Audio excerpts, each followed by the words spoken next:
It's the 9th century. A group of monks in the mountains of China are hunched over bubbling pots, scribbling notes, covered in soot, trying to crack the secret to living forever. Not building weapons, not planning wars, just a bunch of spiritual guys who really did not want to die. And one day, one particular batch of ingredients, completely by accident, didn't grant eternal life. It exploded. Singed beards, burned down workshop, absolute chaos. And in that one disastrous, smoky, eyebrow-removing moment, a mistake was made that would go on to reshape every war, every empire, every border, and every balance of power on Earth for the next 1,000 years. The monks called it Weiyao, fire medicine, which is honestly the most embarrassing name in the history of accidental world-changing discoveries. Because what they had just stumbled onto, by accident, while trying to cheat death, was gunpowder. So how do you get from a failed immortality potion in a monastery to the firearm that ended the age of knights, collapsed feudal empires, and eventually put a gun in the hands of nearly every army on Earth? The answer goes through bamboo tubes, Mongol conquests, Japanese craftsmen, and a chain of refinements so long it took 8 centuries to complete. And it all started with monks who just wanted to live forever. If you love the kind of history that actually explains how the world became what it is, subscribe. This is exactly what Neurovex is built for. Hit the button and let's keep going. Let's start with what gunpowder actually is, because understanding the basic science explains why everything that followed happened the way it did. Those monks had accidentally combined 3 ingredients: potassium nitrate, also called saltpeter, with charcoal and sulfur. Roughly 75% saltpeter, 15% charcoal, 10% sulfur. Now saltpeter is what scientists call an oxidizer. Simple version: when you heat it, it releases oxygen extremely fast. And oxygen fed into a fire doesn't just make the fire bigger, it makes combustion happen almost instantaneously, which creates a sudden, violent expansion of gas. Think of it like this. Imagine blowing gently on a campfire. It grows. Now imagine pumping pure oxygen into that same fire all at once. That's not a campfire anymore. That's an explosion. That expanding gas, that violent burst of pressure, is the entire secret behind everything gunpowder would ever be used for. Whether launching fireworks into a festival sky, or eventually launching a metal ball through a suit of armor. For the first few generations, though, it was purely entertainment. Fireworks, smoke signals, spectacle at religious ceremonies. Military commanders hadn't figured out the weapon part yet. That was coming. The moment the military got involved, everything changed. During the Song dynasty between the 10th and 12th centuries, Chinese engineers developed something called the fire lance. And the design was gloriously, almost hilariously simple. Take a bamboo tube, strap it to the end of a spear, pack it with gunpowder, light it in the middle of close combat. The result? A spear that breathed fire directly at anyone within arm's reach. In 1132, defenders used fire lances during the siege of Da'an, and the weapon worked exactly as intended, scorching attackers climbing the walls, disorienting soldiers who had spent their entire lives training for blade-to-blade combat, and had never once trained for fighting someone who could literally throw fire at them. Bull. The psychological effect was enormous, because on a medieval battlefield, fear is a weapon too.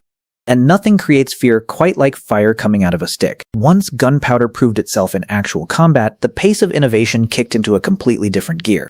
Engineers started stuffing pellets and pottery shards into the bamboo tubes alongside the powder, transforming a fire-breathing weapon into one that also flung small projectiles outward with real force. This was a massive conceptual leap, because now the weapon wasn't just about burning and scaring people. It was about hitting them from a distance. That idea, launching a projectile using controlled explosion, is the foundational concept behind every single firearm ever built. Bamboo is great for many things. Containing increasingly powerful gunpowder explosions is not one of them. The tubes kept splitting, bursting, occasionally injuring the soldier holding them, which is not ideal when you're supposed to be the one doing the attacking. So Chinese craftsmen did what engineers do when a material fails them. They found a better one. Once they learned to cast bronze tubes strong enough to contain the pressure, the hand cannon was born. A metal barrel, gunpowder packed inside, a solid projectile loaded at the front. A small touch hole where you applied a burning ember to ignite the charge. By the 13th century, metal-barreled hand cannons were in regular military use across China, more powerful, more reliable, longer range, and considerably less likely to explode in your own hands.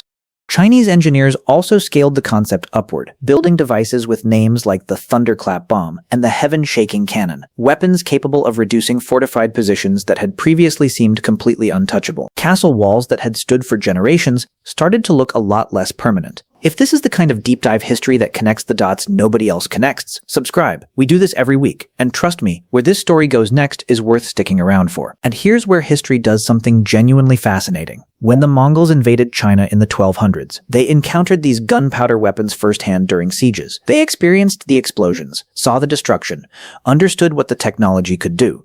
And instead of just being defeated by it, they absorbed it. Once the Mongols had conquered China and established their dynasty, they carried gunpowder weaponry with them as they pushed westward across Asia, toward the Islamic world, and eventually toward Europe. This is one of history's most underappreciated technology transfers.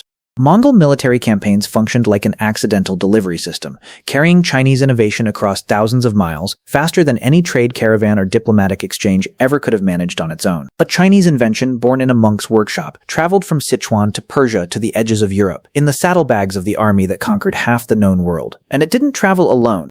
Paper, printing, the magnetic compass, all moving along the same routes during roughly the same centuries. A massive westward flow of knowledge that quietly reshaped civilization while most people living through it had no idea what was happening. By the late 13th century, gunpowder technology had reached Europe, and it landed in a political and military landscape that it would, over the following centuries, completely destroy and rebuild from the ground up. Early European hand cannons were crude, slow to reload, difficult to aim. Essentially a small cannon on the end of a stick. You packed in the powder, loaded the projectile, touched a burning ember to the touch hole, and hoped with considerably more optimism than confidence that something useful would happen. But even in this primitive form, the effects were undeniable. Castle walls that had withstood traditional siege equipment for centuries began falling to cannon fire. Mounted knights in heavy plate armor, the dominant military force in Europe for hundreds of years, found themselves vulnerable to a weapon that did not care how much steel you were wearing. Enough gunpowder-driven force punches through armor regardless. The entire social order built around expensive, heavily armed cavalry began to wobble. Because a relatively cheap weapon, in the hands of a far less expensively trained soldier, could now drop an opponent who had spent a lifetime and a fortune preparing for combat the traditional way. The medieval world, built on the assumption that the man with the best armor wins, was quietly crumbling. The next genuinely important leap came in the late 15th century, the matchlock mechanism. Before this invention, firing a hand cannon required two hands and impressive coordination, one hand to hold the weapon, one hand to press a burning ember directly to the touch hole, all while trying to aim at a moving target in the middle of a chaotic battlefield. Imagine trying to aim a rifle while simultaneously holding a lit match to a tiny hole on the side of it while someone is trying to kill you. The matchlock solved this by attaching a slow-burning cord to the weapon itself. Pull the trigger, the cord automatically drops into the priming powder, the weapon fires, both hands free to actually aim. Simple, elegant, transformative. For the first time in history, a soldier could fire a gunpowder weapon with genuine aimed precision. Not just point roughly in the right direction and hope. Matchlock muskets spread across Europe rapidly. The Ottoman Empire incorporated them into their elite forces. Portuguese traders introduced the technology to Japan in 1543, where Japanese gunsmiths refined the design so thoroughly that their matchlocks became regarded as some of the finest firearms anywhere in the world.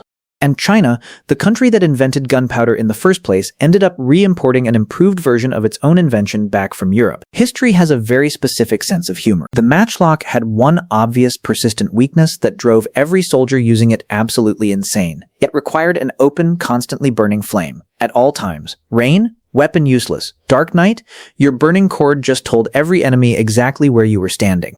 Quiet moment on the battlefield? You're still managing a lit fuse like you're babysitting a candle. The Flintlock, developed by French gunsmith Marin Le Bourgeois around 1610, finally solved this. A spring-loaded hammer, a piece of flint. Strike the steel, sparks into the powder pan. Fire. No open flame, no burning cord, no giving away your position in the dark. Faster to fire, far more reliable in bad weather.